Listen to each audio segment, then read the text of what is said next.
دابا الحاجة اللي مزيانة فيه هو ما كيسدش المسام، وكذلك ما كيديرش شي حساسية أو تهيج للبشرة ديالنا.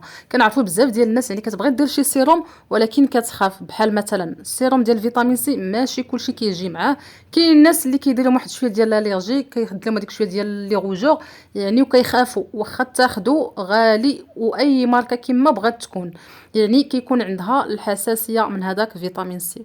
والحاجه اللي عجبتني انا في هذا هو ما كيسدش المسام ديال الوجه، يعني المسامات كيبقاو كيتنفسوا مع شحال من وحده كتقول لك انا بغيت كريم ولا سيروم كيسد المسام. يعني الا تسدوا المسام راه كتبقى كارثه، يعني الحبوب وما يمكنش اصلا المسام باش نسدوهم، يعني نقولوا انهم نقلصوا من الحجم ديالهم، نعاونوا انهم باش ما يبقاوش يبانوا واسعين. خصوصا هذا المشكل كيكون عند البنات اللي كتكون البشره ديالهم غراس او كتكون ميكس، يعني العكس ديال البنات اللي كتكون لابو ديالهم سيش، يعني ما كيكونش عندهم هما هذاك المشكل ديال هذوك لي بور اللي كيكونوا شويه مفتوحين. في هذا الفيديو هذا قلت غادي نشارك مع البنات، يعني كاين اللي كيعجبهم بحال هاد الفيديوهات هادو. كتبغي تاخذ شي سيروم ولكن كتبغي تاخذ واحد الفكره قبل ما تضيع فلوسها. علاش؟ حيت راه السيرومات كي كنعرفوا اللي كيكونوا بيور، بحال هاد ديال النياسيناميد ديال لا روش بوزي، ولا ديال ايفاكلار، ولا ديال لاسيد هيالورونيك، ولا ديال لا فيتامين سي، يعني هادو ولا ديال الريتينول. يعني كنعرفوا هاد السيرومات كيكون الثمن ديالهم شويه، ماشي كلشي يقدر ياخذوا. لذلك البنات كيقلبوا في الفيديوهات بلاتي نشوف بعد عليه معلومات قبل ما نتزرف ولا نحط فيه فلوسي. بالنسبه لهاد النياسيناميد 10%، هذا كنقول لك هذا غير زعمي عليه الا كان عندك مشكل ديال هذوك التصبغات، يعني البشره ديالك فيها هذاك البقع، او بشرتك كتكون حساسه ما تخافي منه والو، يعني كتحطي فيه فلوسك وكذلك كتلقاي واحد النتيجه اللي مرضيه. كيناسب جميع انواع البشره وخصوصا البشره اللي كتكون دهنيه او مختلطه وكيكون فيها المشاكل ديال المسام كيف طرقت في الاول. يعني تم الاختبار ديالو من طرف اطباء الجلد، يعني ما عندك مناش تخافي. كيصلح للبشره اللي كتكون سونسيبل، وكذلك كيصلح للناس اللي كيبغيو يديروا واحد الريباراسيون لابو ديالهم.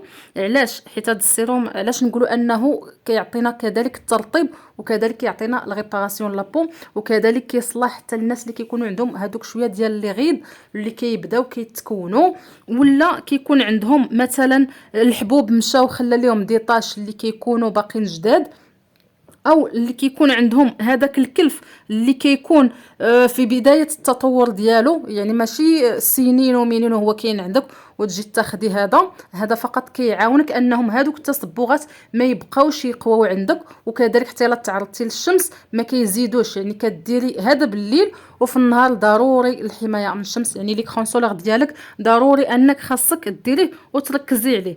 الحاجه الاخرى عاوتاني اللي فيه انه فيه لاسيد هيالورونيك اللي كنعرفوا الدور ديالو كيعطينا الترطيب، كذلك كيساعد هذوك الخطوط الرفيعه انها باش كتعمر، يعني وجهك كيبان منفوخ وكيبان بحال دايره فيلر، يعني كيبان الملمس ديالو وجهك كيبان مجبد. وحتى هذوك الترهلات اللي كيكونوا فراه ما كيخليش الجلد ديالك انه يترهل مع التقدم في العمر.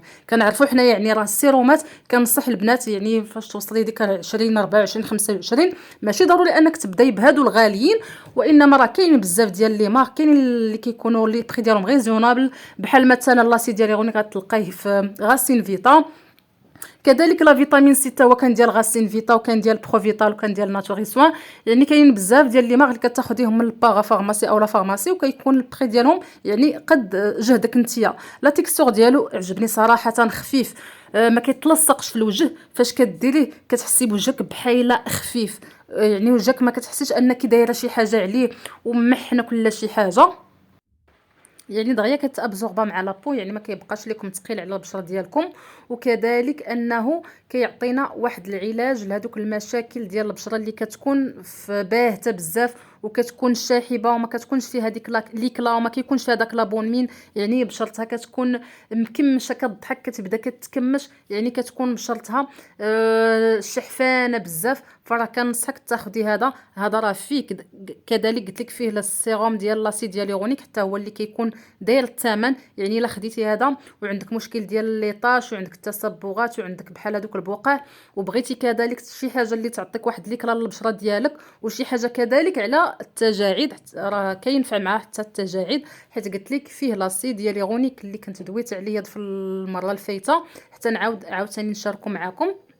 يعني هذا راه جمعهم بجوج. والحاجه اخرى عاوتاني كيف قلت لكم كيدير واحد الترميم للبشره، كيساعدها، كيعاود لها هذاك الحاجز ديال البشره اللي هو كالعصا، يعني اللي كيبان في واحد المنظر اللي ماشي زوين. فراه هذا كنصح به اي وحده بغات شي حاجه هاد المشاكل اللي اني قلتهم دابا. فراه كتاخدي هاد النياسيناميد 10% راه زوين. هذا ديال لا روش بوزي، صراحه انا كيعجبوني السيرومات ديال لا روش بوزي، كاع اللي جربتهم كلهم زوينين، يعني حتى شي واحد لحد الساعه ما لقيت فيه حتى شي اشكال.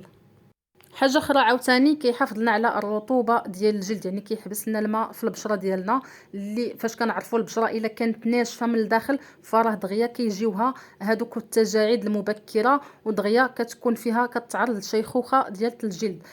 كيناسب كذلك البنات اللي كيكون عندهم الحبوب في البشره ديالهم، او كتكون البشره ديالهم معرضه للحبوب. الا كان عندك الحبوب مزيان، ولا كانت بشرتك معرضه ليه فراه مزيان، وركزي على الواقي الشمسي.